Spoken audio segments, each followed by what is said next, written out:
Well, Mayor Ed Gainey told KDKA last week that Pittsburgh can handle 1 million visitors despite what looks like a lack of hotel space. So, well, for the mayor to be right, a lot of people will need to open their doors to visitors for a price, of course.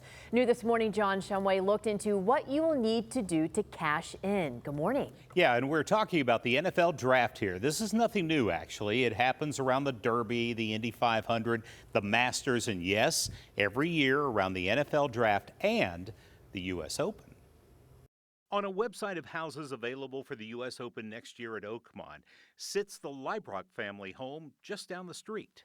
We live within walking distance of the golf course. So Emily teed up the idea with Tim. When she mentioned the prices that people were getting, I was right on board for that for sure. And they landed on a price for the week at the lower end of the local listings, $30,000. 3 bedrooms, but every bedroom has a full ensuite bathroom. Not to mention all the other natural amenities of an Oakmont home. The Leibrocks are ready to do what you would have to do if you decide to rent out your home to an NFL draft visitor. I was like, well, I can go stay at my sister's for a week. We'll just pack up our pets and just get out of town. Just a slight inconvenience if they get anywhere close to 30 grand. My guess is that would more than cover your mortgage for a month. Just by a little bit. Tim says they paid about $300 for the U.S. Open listing, and he may add listings elsewhere if it doesn't rent by August. And neither Emily or Tim are worried about their home. The price that the people are paying for this, I don't think we're going to get any frat guys that are coming in and throwing massive parties or anything like that.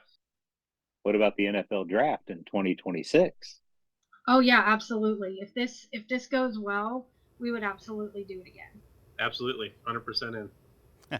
Now, the websites that do the listings leave it up to the homeowner to negotiate the deal, but they do recommend getting a non-refundable booking deposit and a 10% security deposit that does get returned if there is no damage to the home. I think this is brilliant. I mean, what a way to make extra money. Absolutely. Yeah. So how soon do the bookings start happening? It can easily be a year before the event. Of course, we don't know yet the dates for the NFL draft here in Pittsburgh. Yeah. But traffic on these sites and the bookings significantly increase the closer to the date you get. And lots of homes are already listed for next year's NFL draft in Green Bay, some of them going for $500 to $700 a night, depending on, of course, the size. You could easily rake in thousands. Without a doubt. Thousands in a matter of days. Right. I mean, as long as you're not worried about them wrecking the house. Well, you just gotta, yeah, there's that. Then I think, and you have to find somewhere to go. Right. And when you go to the beach that week, Exactly. I think it could all work, John. All right. Thank you. Thanks. Show me the